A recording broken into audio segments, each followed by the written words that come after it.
Hi, welcome to the Cake Adjacent Podcast, a once-a-week update on all things food, family, community, gardening, or whatever. We call it SideCar. If it has to do with rituals around food and holidays, making food or taking it places, or remembering what we were eating during important times in our lives, we'll talk about it here. So we're in the middle of a bunch of holidays this month. Easter, Passover, Ramadan, and baseball. This is definitely a topic we'll talk about throughout the year, but I'm not a fan of Thanksgiving. I like the idea of a holiday where we all get together with people we love and hang out, but the pressure of it all, with the history of it in the United States and the absolute gluttony of eating so much that you feel sick, that is so not my jam. But I love Easter. Maybe because it's springtime. And there were always Easter baskets full of candy that my parents would hide somewhere, and it would take us forever to find them. I don't remember that we traveled for Easter. We'd usually have a nice ham. Maybe my grandparents would visit, or my Grammy Cole and Auntie Ethel.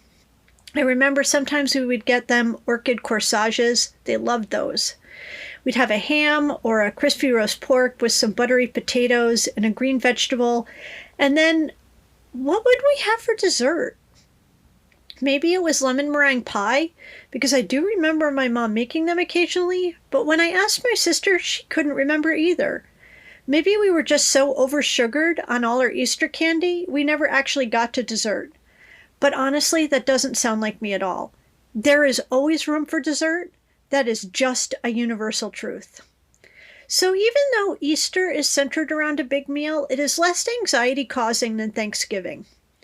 Maybe because there were fewer family trauma events around Easter. Maybe because it's brighter outside.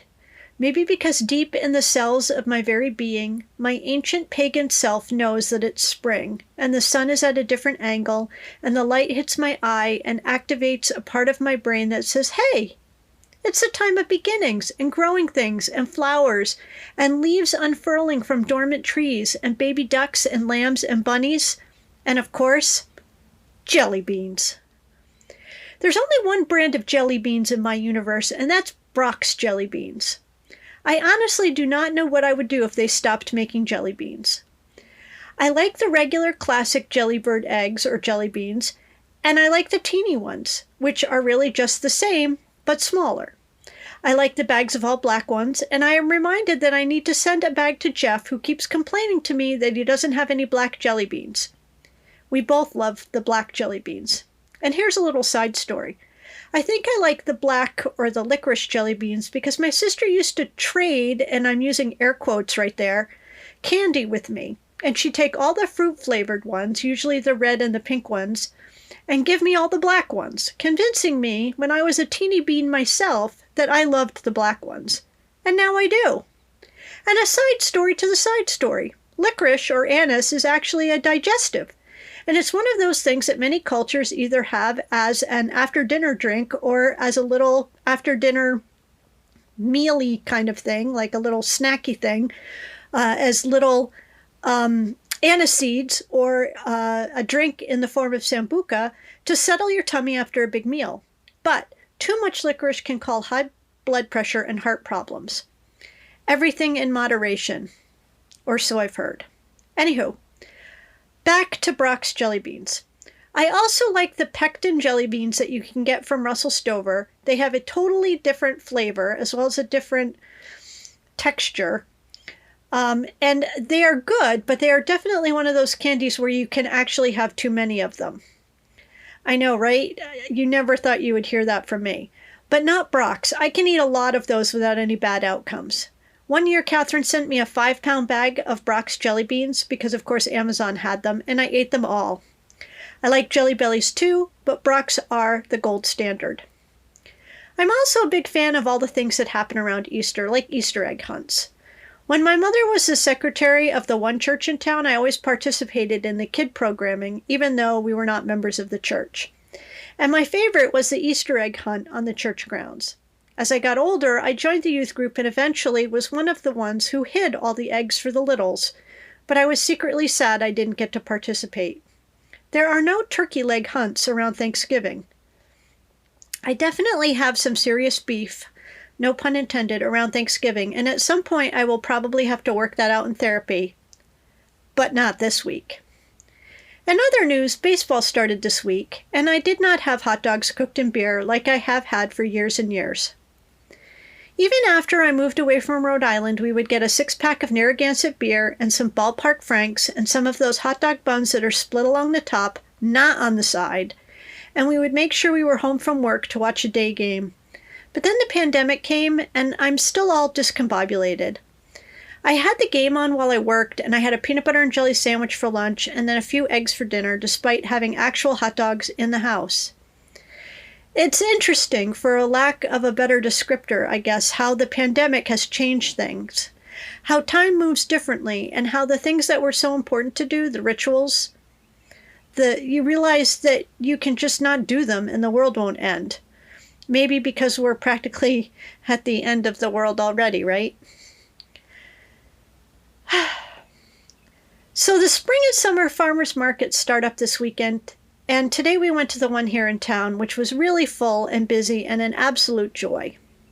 Here's a partial listing of what I got, as well as what we saw, as available here in Northern Virginia on the second full week of April.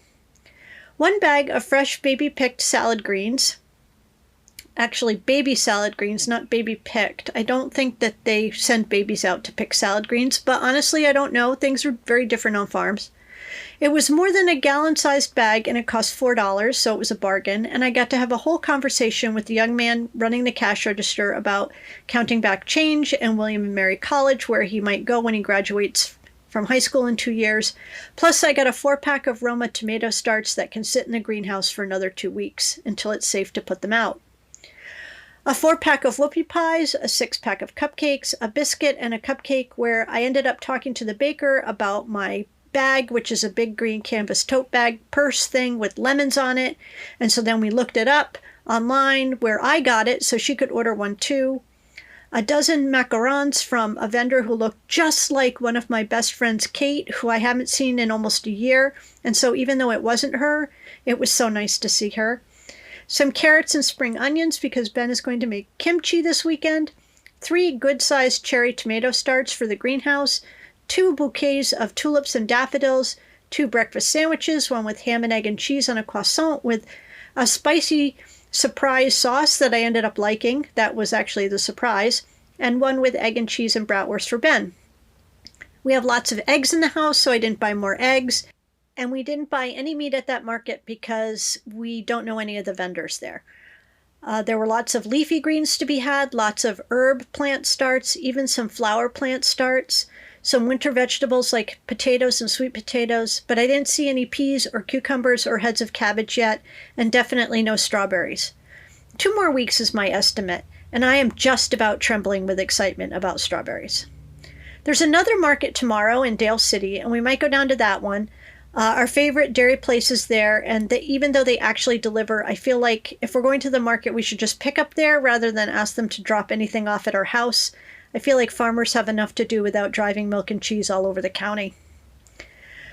Farmers markets last week, and how much we love them because a lot of the vendors recognize us. And I think that the first non-husband or family hug I had after I was vaccinated was from Sue, from Sue's Pies out in Warrington. And let me tell you, it was the best hug, and I can't wait to see her again, hopefully the weekend after Easter when that market fully opens. But it is also because I know how hard it is to be a farmer and how important it is to do that work. Farms help us keep some of the land from being overdeveloped in this region and ensure that there are places for wildlife to live. I will have a whole spiel on why a live Christmas tree is better than a fake one, so you'll hear more about this from me in the fall. But suffice it to say that I will always pay more for meat and eggs and dairy and produce, although often the produce is cheaper, as needed to ensure that this sprawly, soulless region of Northern Virginia continues to support its farms. I never ever want to live where there are no farms, and you shouldn't either, because that's where apple cider donuts come from. And speaking of, we started about 20 kinds of tomatoes and 15 kinds of hot peppers in the greenhouse this weekend. And as of this recording, 3 sets of tomatoes had emerged. A paste tomato, my favorite tomato of all times, a yellow plum tomato called banana legs, and a chocolate cherry tomato. plus a few of the cosmos flowers that I started last weekend as well. I'll continue to keep you posted on what is growing in the greenhouse, and I'll probably start some more seeds this weekend, maybe squash, cucumbers, and some more flowers because I have plenty of shelf space in the greenhouse. I know I said I was going to talk about native plants versus non-natives, and my thoughts may surprise you on that, plus a discussion on non-native invasives in our ecosystem because I definitely have opinions about that, but I think I'm going to save that for next weekend. I'll close out this week's thoughts hoping that you had a good week and that you're looking forward to the little joys of springtime wherever you are. A reminder that it's still Poetry Month, and I would like to recommend that you read some Mary Oliver's work, especially if you love nature and dogs and birds and the ocean and animals and the perpetual struggle to find our place in this wild world. I know you thought I was joking last week, but I will seriously send you a voice recording of me reciting a poem if you need one. I may be overestimating the value of my own voice, but I do love poetry so much, and I want you to love it too. Oh! And I stopped by my post office box for the first time today. I closed my eyes when I slid the key in the lock and I turned it and I held my breath and then I opened my eyes and there was a card and I got all teary. I got mail from Holly with a recipe in it. Bing cherry salad from her grandmother, and I'm so excited to try it, and it honestly sounds like the perfect Easter recipe. Thank you so much. If you want to send me a recipe or something to try, you can find the address in the show notes or on the website for twochocolatecakes.com. It's also pinned to the top of the Twitter feed. Okay, on to this week's food holidays. I'm so excited to see in my Twitter feed when y'all understand the assignment and tell me you made tiramisu on Coffee Cake Day. Like, how perfect is that? You know I'm all about the interpretation. All right, today is Unicorn Day, for starters. And as you know, they are very hard to find. And so if you see one, don't eat it. We saw a tiny child at the farmer's market who was kind of dressed as a unicorn with 3 layers of tulle and a hat and some shiny satiny sneakers. And she was pulling this tiny wooden duck toy. And we came up behind her and her family and I said, "Oh, hello, I thought you were a unicorn." And she pretty much thought that was the greatest thing. It is also Chinese Almond Cookie Day. And I'm not 100% sure I know what those are, but I am definitely positive that I like them. Tomorrow, Sunday, is Cinnamon Crescent Day, and what even is that? Does that have a different name? Because both of my calendars reference it. I do remember that when I would help my mother make pies, we would use the leftover pie dough to make these little cinnamon and sugar baked crunchy rolled up things. So I guess that's what those are? I don't know. It's also Farm Animal Days, and I'm hesitant to ask if that is for eating or for petting. Finally, it is Siblings Day, and I have a sister, 2 stepsisters, and a stepbrother who I will talk about sometime on the podcast who died almost 20 years ago this month because his story is one I want to tell you all. I would be lost without my sister.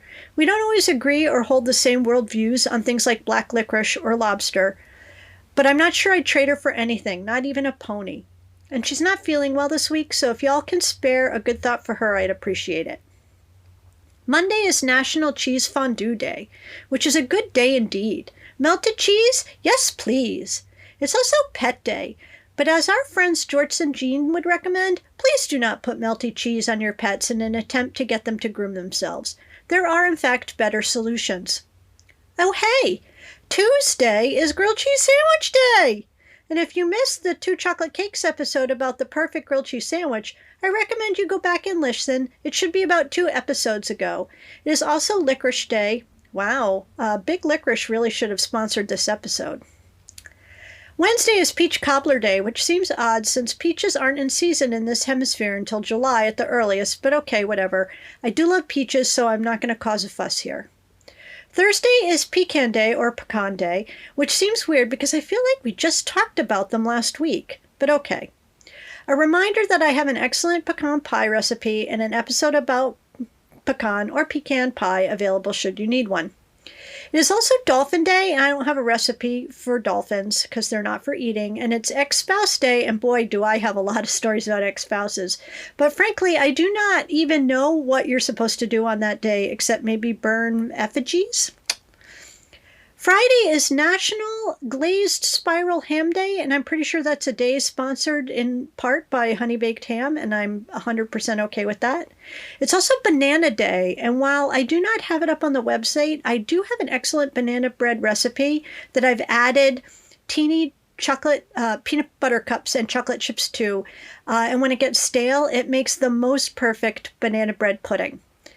While I'm not a huge fan of big chain restaurants, the banana cream cheesecake at Cheesecake Factory might be one of my top 5 desserts. And maybe I can talk Ben into getting one for Easter dessert. It is also Rubber Eraser Day and Take a Wild Guess Day. And I guess if you want to celebrate them together, you can take a wild guess on how to make a rubber eraser palatable.